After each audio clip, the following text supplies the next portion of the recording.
গৃহপ্রবেশের তাৎপর্য হল নতুন বাড়িতে প্রবেশ করার আগে নেতিবাচক শক্তি দূর করে শান্তি, সমৃদ্ধি ও সুখ নিশ্চিত করা, যা বাস্তু পূজা ও বিভিন্ন ধর্মীয় আচরণের মাধ্যমে করা হয়, যাতে দেবদেবীর আশীর্বাদ লাভ হয় এবং একটি শুভ ইতিবাচক পরিবেশ তৈরি হয়। এটি কেবল একটি প্রথা নয়, বরং নতুন বাসস্থানে ইতিবাচক শক্তিকে আমন্ত্রণ জানানোর একটি গুরুত্বপূর্ণ আধ্যাত্মিক প্রক্রিয়া। শুভ সূচনা। নতুন বাড়িতে একটি শুভ ও ইতিবাচক অধ্যায়ের সূচনা করা। নেতিবাচক দূরীকরণ। বাড়ি থেকে সমস্ত অশুভ শক্তি ও নেতিবাচক প্রভাব দূর করা। দেবদেবীর আশীর্বাদ। ভগবান গণেশ ও অন্যান্য দেবদেবীর আশীর্বাদ প্রার্থনা করা, যাতে পরিবার সুখ ও সমৃদ্ধিতে থাকে। বাস্তু শান্তি। বাস্তুশাস্ত্র অনুযায়ী বাড়ির 5টি উপাদানে অগ্নি, জল, পৃথিবী, বায়ু, আকাশ ভারসাম্য বজায় রাখা এবং বাস্তুদোষ দূর করা। স্বাস্থ্য ও নিরাপত্তা। পরিবারের সদস্যদের সুস্বাস্থ্য ও নিরাপদ বাসস্থানের জন্য প্রার্থনা করাই হলো গৃহপ্রবেশের মূল উদ্দেশ্য। এইরকম আরও অনেক সামাজিক চিত্রধারণ দেখার জন্য ইউটিউব চ্যানেল প্রাঞ্জলা বার্তা TV subscribe, comment, share, like দিয়ে পাশে থাকবেন।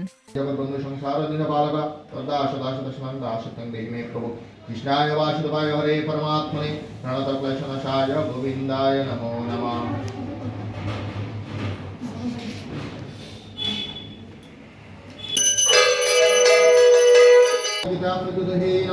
ओम सर्वोपनिषदाव दुग्धा गोपालनंदन पात्रवत्सु कुर्वन्नाप्नोति किल्बिषां जगदीश्चलाव सन्तुष्ट दन्दातीतो विमोक्षर समासिद्धावसिद्धो च चित्तापि न विनिबध्यते गता संगमामुक्तस्य ज्ञानावस्थितचेतस यज्ञायाचरत कर्म संग्राम्यं समग्रं प्रविलीयते।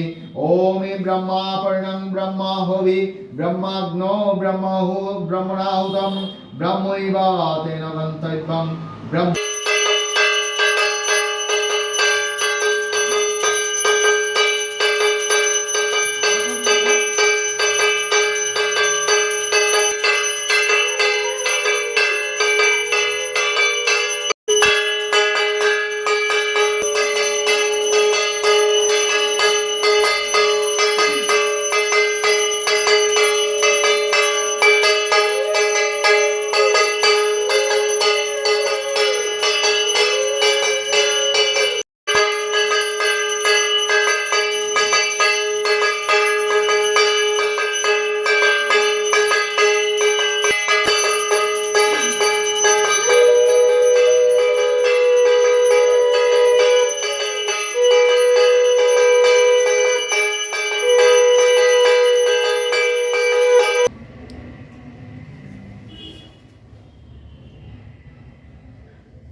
भवन्तों स्वस्ति भवन्तु भ्रुवन्तों स्वस्ति इन्द्रविद्यस्रवः स्वस्ति न पुरुषविश्ववेदा स्वप्नदिक्पतिरमृकशङ्कचरमरा ब्राह्मं शासनमस्ताय कल्पद्महि हर्षणदि ममयमानं विश्वाय भवतमयमानं विश्वाय भवतमयमानं विश्वाय भवतु। समलमश्वंशुलिश्वायदं विष्णुवे इदं विष्णुविचक्रमेतनादितद्वद समलमश्वंशुलिश्वायदं विष्णुवे इदं विष्णुविचक्रमेतनादितद्वद समलमश्वंशुलिश्वायदं विष्णुवे इदं विष्णुविचक्रमेतनादितद्वद समलमश्वंशुलिश्वायदं विष्णुवे इदं विष्णुविचक्रमेतनादितद्वद समलमश्वंशुलिश्वायदं विष्णुवे इदं विष्णुविचक्रमेतनादितद्वद समलम। একটু দেন।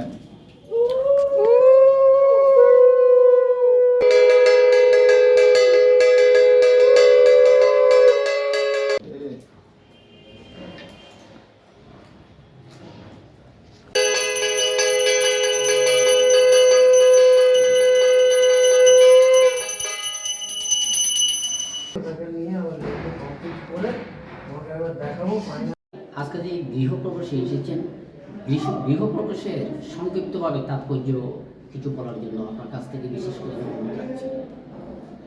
এটা হচ্ছে গৃহপ্রবেশ মানে হচ্ছে নতুনভাবে আপনারা এই গৃহটাকে নতুন করে পুজো আর্চা করে নতুন বসবাসের জন্যে ব্যবস্থা করা,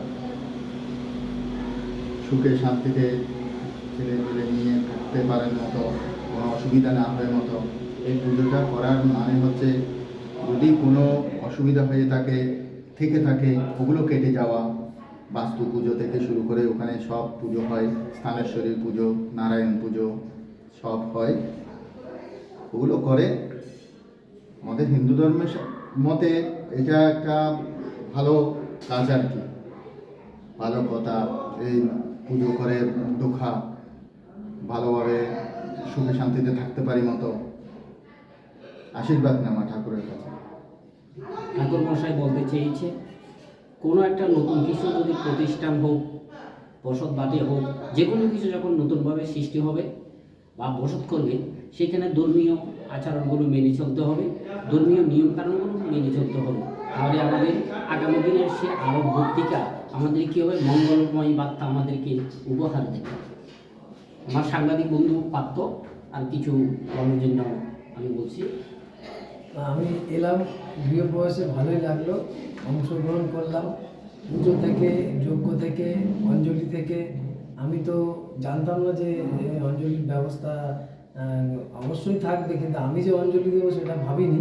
তো আমি তো খেয়ে দিয়ে বাড়ি থেকে এসেছি, তো দাদা আমাকে বললো কোনো ব্যাপার না, মনের ভক্তি বড় ভক্তি, তুমি খেয়ে এসছো, নিরামিষ খেয়েছো? হ্যাঁ নিরামিষ খেয়েছি। মানে ঠিক আছে, দাও, কোনো অসুবিধা নেই।